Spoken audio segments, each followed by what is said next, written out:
दर्शक महानुभावहरु नमस्कार। तपाईहरुलाई स्वागत छ च्यानल नेपाली न्यूज नेटवर्कमा। देश विदेशका सबै महत्त्वपूर्ण समाचार दैनिक रूपमा अपडेट आइरहेको छ।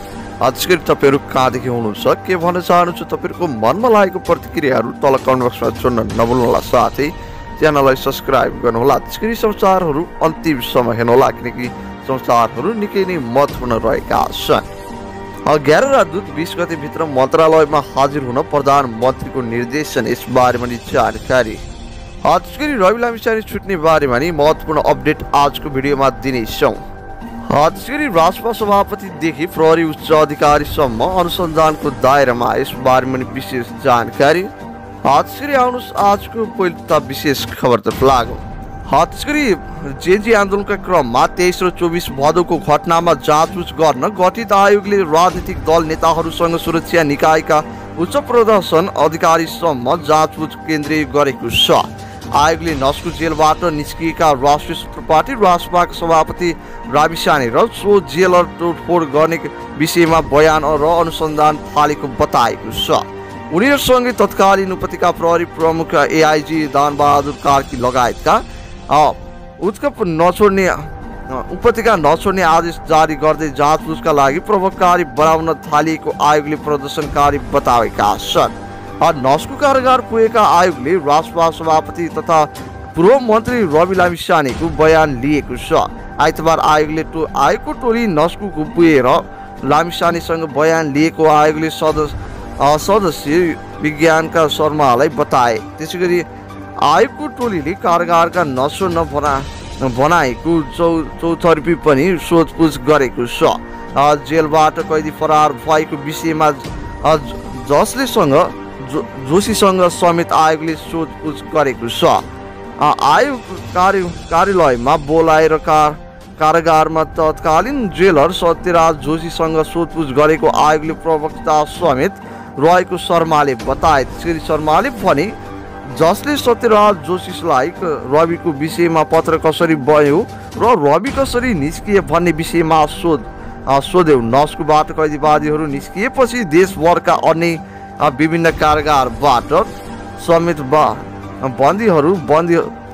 बन्दीहरू निस्किएको थिए। त्यसगरी रविसँगै नस्कु कैदी निस्किएपछि देशका अरू 28वटा कारागारबाट कैदीवादीहरू फरार भएका थिए। करिब 18,000 कैदीवादीहरू फरार भएका, अझै करिब 5,000 वादी बाहिरै छन्। रविलाई छुटाउन भन्दै राष्ट्रपाका कार्यवाहक सभापति डिपी अर्याल सहितका नेताहरू कारागारमा पुगेका थिए भने उनीहरूले पत्र बनाएर रविलाई निकालिएको बताउँदै आएका छन्। कारागारले नै रविलाई सुरक्षाका लागि भन्दै आयोगले जिम्मेवार बुझाएको दाबी गर्दै राष्ट्रपाका नेताहरूले अर्याल, हरि ढकाल, मनिष जाल लगायतका नेताहरू गृह सचिव प्रहरी अधिकारीहरूसँग र जेलरसँग समेत जिम्मेवारी देखाएपछि अनुसन्धान एकीकृत हुने भएको हो।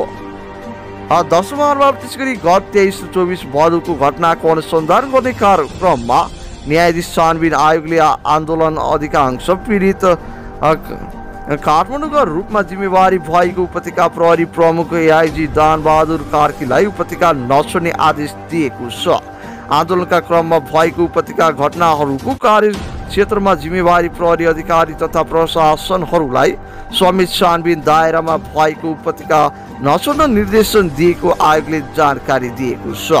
आयोगको आदेश अनुसार काठमाडौँ उपत्यका छाड्न नपाउने कास्कीसम्म 23 भदौको निम्ति प्रमुख एआइजी ओम बहादुर राणा, एसएसपी दिपी शर्माले जबर उपत्यका तत्कालीन प्रमुख नगराज अधिकारी छन्। त्यस्तै घटनाको क्रममा क्षति बेहोरेको सार्वजनिक निकाय सुरक्षा न्यूनीकरण जिम्मेवार सुरक्षा अधिकारीहरू छन्, जसमा सर्वोच्च अदालत सुरक्षा एआइजी प्रमुख एसपी सुरेश काफले, काठमाडौँका प्रमुख एसपी विश्व अधिकारी पीडित commander DSP Sudan Tiwari, Lalitpur SP Sharma Adhikari र प्रकाश कामदार डिएसपी समेत भण्डारी क्षेत्रमा छन्।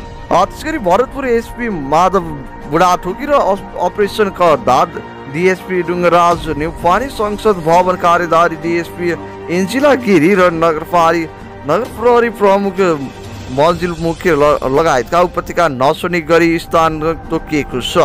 त्यसै गरी प्रधानमन्त्री सुशीला कार्की र सङ्घीय संसदको दुवै संसदका प्रमुख तथा उपप्रमुखहरू बीच बालुवाटारमा भेटवार्ता भएको छ। भेटमा समसामयिक राजनीतिक र आगामी प्रतिनिधि र चुनावसँगको छलफल भएको बताएको छ। प्रतिनिधि सभाको सभामुख देवराज घिमिरे, राष्ट्रिय सभामुख अध्यक्ष नारायण प्रसाद दमाल, राष्ट्रिय सभापति उपाध्यक्ष विमला घिमिरे, संसदका महासचिव तथा सचिवहरू समेत बैठकमा उपस्थित भएका थिए। प्रधानमन्त्रीले अन्तरिम सरकार प्रमुखका नियुक्तिको टोडेर महिनापछि राजनीतिक भेटवार्ता सुरु भएको छ।